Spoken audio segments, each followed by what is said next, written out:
Hello বন্ধুরা, আজকে একটু বড় গল্প নিয়ে চলে এলাম। গল্পটা একটু বড়, শুনুন, ভালো লাগবে। সুকুমার রায়ের শ্বেতপুরী আর লালপুরী।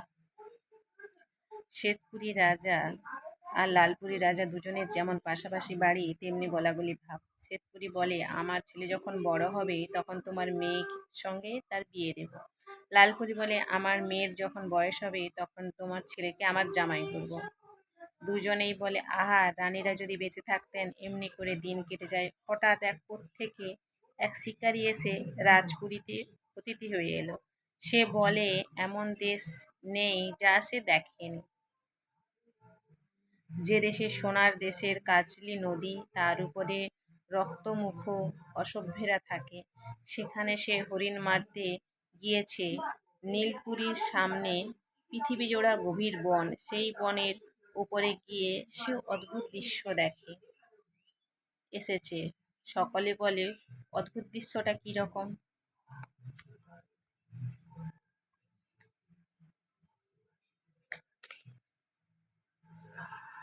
স্ট্যান্ড নেই তো মোবাইলে, তাই বড় সমস্যা। শিকারী বলল, দেখতে পেলাম ঝর্ণাতলায় বনের বুড়ি, মাথায় তার সোনার চুল। সেই চুল দিয়ে বুড়ির উপর তাঁতে কাপড় বুনছে, চকচকে ছকছকে, ফিনফিনে, ফুরফুরে, চমৎকার কাপড়। তেমন কাপড় এ রাজ্যে নেই, ও রাজ্যে নেই, কোথাও নেই। এ রাত্রে রাজাদের চোখে আর ঘুম এলো না। তারা শুয়ে শুয়ে কেবলই ভাবছে, আহা, সে কাপড় যদি আনতে পারতাম। শেষটায় শ্বেতপুরী আর সহ্য হলো না, উঠে লালপুরীর ঘরে গিয়ে বলল, লালপুরী ভাই, জেগে আছো? লালপুরী বলল, হ্যাঁ ভাই, সেই কাপড়ের কথা ভেবে আমার ঘুম আসছে না। শ্বেতপুরী বলল, আমারও সেই দশা, চলো না দুজনে চুপচাপ বেরিয়ে পড়ি। লালপুরী বলল, বেশ কথা, দেখা যাক সেই বুড়ির সন্ধান পাওয়া যায় কিনা।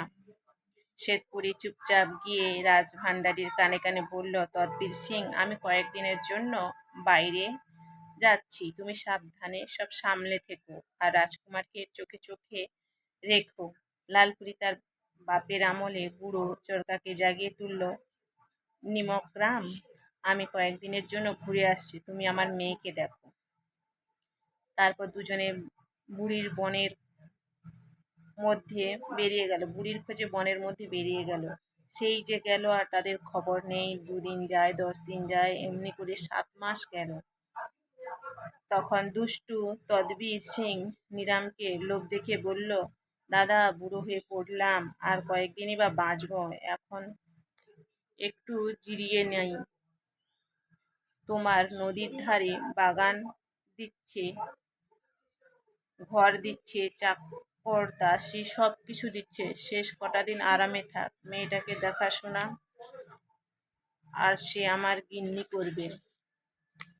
এই বলে নিরাম কাকা ভুলিয়ে ভালিয়ে পাঠিয়ে দিল পুরী থেকে অনেক দূরে। দিন যায়, রাজকন্যা রাজপুরীতে যথেষ্ট কতই কষ্টে বাড়ে।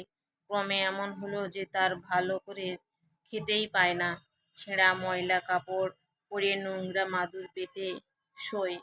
ভাণ্ডারিটার ছেলে মেয়ে, ভাইপো ভাগ্নে, ভাইঝি, মাসি, পিসি, মেসো, তারা দল বলে পুরীতে এসে থাকে। ভালো ঘর তো ভালো ঘর সব তারাই নেয়, ভালো জামা কাপড় তারাই পরে, তারাই ভালো খাবার সব তারাই খায়। শেষটায় একদিন নিমক রামের গিন্নি এসে রাজপুত্র আর রাজকন্যাকে পুরীর বাইরে তাড়িয়ে দিল। বলল, যা যা, বসে বসে আর খেতে হবে না, মাঠে গিয়ে শুয়োর চড়ায়। যদি ভালো করে চড়াস, তাহলে তার একটা শুয়োর না হারায়, তাহলে বিকেলে 4টি ভাত পাবি, রাত্রে হোগলের ঘরে শুয়ে থাকিস। দুজনের বনের ধারে মাঠের মধ্যে শুয়োর চরাতে গেল। একটা শুয়োর ভারী দুষ্টু, কেবলই পালাতে চায়। রাজপুত্র তাকে ধরে এনে লাঠি দিয়ে খুঁচিয়ে বললেন, খবরদার, এইখানে চোখ বুজে শুয়ে থাক, নড়েছিস তো মরেছিস। তারপর দুজনে মিলে গল্প করতে লাগলো।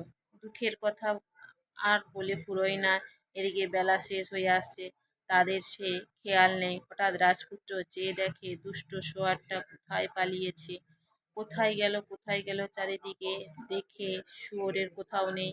পালের মধ্যেও নয়, মাঠের মধ্যেও নেই, পুরীতে যাবার পথেও নয়, তাহলে নিশ্চয়ই বনের দিকে গেছে। এই ভেবে দুজনে গেল বনের মধ্যে খুঁজতে খুঁজতে খুঁজতে ঘুরতে ঘুরতে বেলা শেষে তারা শ্রান্ত হয়ে পড়ল। তখন চেয়ে দেখে কোথায় মাঠ, কোথায় পুরী, কোথায় গভীর বন এসে পড়েছে। দেখে তাদের বড় ভয় হলো, বনের মধ্যে কোথায় যাবে। এমন সময়ে আঁধার বন ঝলমলিয়ে এসে দেবী চন্দ্রাবতী তাদের সামনে এসে বললেন, ভয় পেয়েছো? এসো এসো, আমার ঘরে এসো। তারা তার সঙ্গে গেল। বনের মধ্যে প্রকাণ্ড বড় একটা বট, তার জটায় ঢাকা বিশাল দেহ চন্দ্রাবতীর আঙুল দিয়ে ছুঁইতে গায়ের গাছের দরজা খুলে গেল। সেই দরজা দিয়ে রাজপুত্র রাজকন্যা ভিতরে ঢুকে দেখল কি চমৎকার পুরী। সেইখানে হরিণের দুধ, বনের ফল খেয়ে তারা সবুজ চাদর ঢাকা কচি ঘাসের নরম বিছানায় ঘুমিয়ে পড়ল। ভোরের বেলা গাছের করে জানলা দিয়ে একটু দিনের আলো যেমনি সেই পুরীর মধ্যে পড়েছে, অমনি পাখিরা সব গেয়ে উঠল। রাজার ছেলে রাজার মেয়ে অবাক হয়ে উঠে বসল। চন্দ্রাবতী বললেন, এখন ভেবে বলো দেখি, আমার কাছে থাকবে না রাজপুরীতে ফিরে যাবে? তারা দুজনেই মাথা নেড়ে বলল, না না, দুষ্টু পুরীতে আর কখনো যাব না।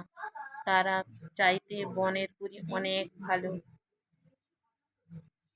সেই থেকে রাজপুত্র রাজকন্যা বনপুরীতেই সুখে থাকে। বনের যত পশু পাখি চন্দ্রাবতী সবাই চেনে। তারা এসে তার সঙ্গে দেখা করে, গল্প করে, কত মজার মজার কথা বলে। দুজনে অবাক হয়ে সেই সব শোনে। একদিন এক বুড়ো কাক জানলা দিয়ে উড়ে এসে সিন্দুকের উপর আরাম করে বসল। কা কা কোয়াক্কা চন্দ্রা বললেন, এই যে ভূষণ্ডী দাদা, যে খবর টবর কিছু আছে? কাক বলল, হ্যাঁ, বেশ ভালোই।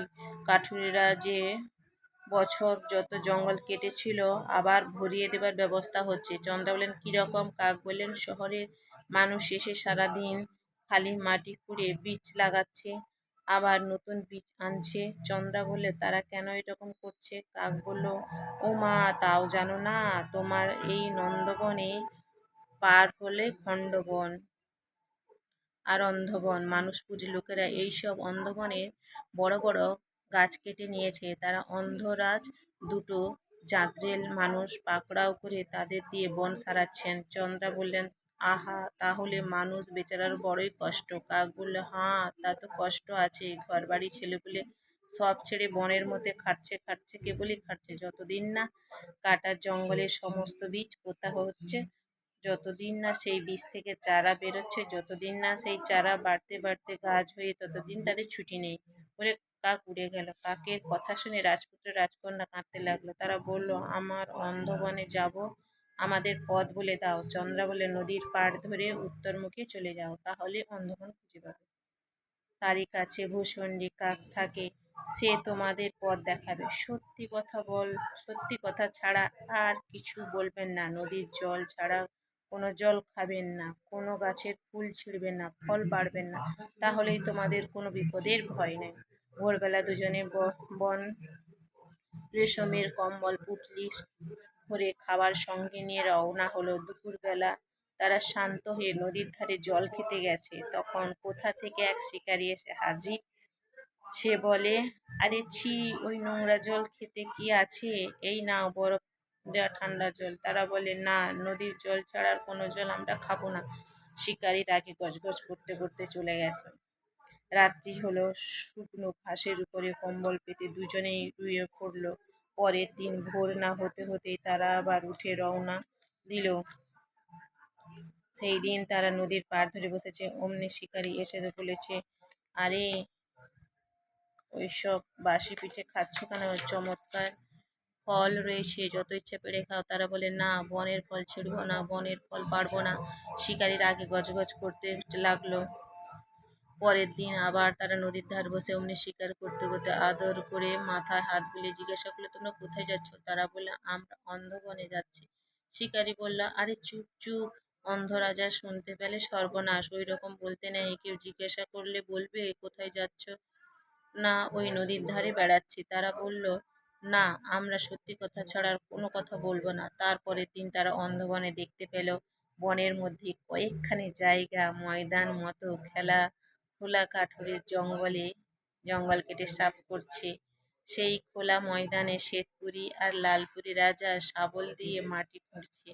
তাদের দেখতে পেয়ে রাজপুত্র রাজকন্যা বাবা বাবা বলে দৌড়ে গেল, কিন্তু রাজারা তাদের দিকে ফিরে চাইল না। তার ছেলে মেয়ে কত বলল, কত বোঝালো, কত কথা কানে নিল না। তারা কেবল মাটি খুঁড়ছে আর নিজেরা বলাবলি করছে, এই জমিটা শেষ হলে আমরা বীজ আনতে হবে। রাজপুত্র রাজকন্যা অনেকক্ষণ সেখানে দাঁড়িয়ে রইল। তারা বিষণ্ণ মুখে নদীর ধারে এসে বসল। সময়ে সময়ে বুড়ো ভুসুন্ডি কাক এসে তাদের সামনে ঘাসের উপরে এসে বসল। ক ক ভাবনা কিসের, কও না শুনি। সারা সব কথা খুলে বলল। কাক বলল, এই জন্য এত ভাবনা? তাহলে শুনো, যখন ওই পাহাড়ের উপরে রাঙা সূর্য ডুবে যাবে, তখন মানুষেরা কাজকর্ম রেখে বিশ্রাম করবে। তখন যদি চটপট করে শাবল দুটোকে নদীর মধ্যে ফেলতে পারো, তাহলেই তারা কাজের কথা সব ভুলে যাবে। তারপর তারা সামনে গিয়ে বলবে, ঝর্ণাতলায় অপমান আপন মনে কোথায় বুড়ি কাপড় বনে, রূপোর তাঁতে সোনার চুল, সব কি ফাঁকি, সব কি ভুল। বললেই সব কথা তাদের মনে পড়ে যাবে। যা দেখছো সমস্তই অন্ধ রাজার ফাঁকি। সেই শিকারী সেজে সে তোমাদের পুরীতে গিয়েছিল আর বনের পথে তোমাদের ভোলাতে চেয়েছিল। যাও, সন্ধে হয়ে এলো, এখনই দৌড়ে যাও। তারা দুজনে হাঁপাতে হাঁপাতে সূর্য অস্ত যায়। একটু পরেই রাজারা যখন শাবল রেখে বিশ্রাম করতে বসেছে, অমনি তারা শাবল দুটোকে এক দৌড়ে নদীর মধ্যে ফেলে দিল। তারপর ফিরে এসে তারা সেই ভূষণ্ডি শোনানো কথাগুলো বলছে। অমনি লালপুরী আর শ্বেতপুরী লাফিয়ে উঠে বলল, আরে এ কি, তোমরা কোত্থেকে এলে? বনের মধ্যে আসলে কি করে? এত রোগা হয়ে গেছো কেন? তোমাদের সঙ্গে লোকজন কোথায়? তোমাদের খবর পেলে তোমরা আমাদের খবর পেলে কার কাছ থেকে? তারা একে একে সব কথা বলল। তারপর চারজনে মনের আনন্দে হাসতে হাসতে কাঁদতে কাঁদতে পুরী ফিরে চলল। তারপর কি হলো? তারপর সবাই পুরীতে ফিরে আহ্লাদ আমোদে ভোজ উৎসব লেগে গেল। তারপরে কি, একদিন লালপুরী রাজকন্যার সঙ্গে শ্বেতপুরী রাজার ধুমধাম করে বিয়ে হলো। বনের দেবী চন্দ্রাবতী নিজে এলেন বিয়ে দেখতে। তার হতভাগা তদবীর সিং এর কি হলো? তখন অন্ধবনে পাঠিয়ে দেয়া হলো।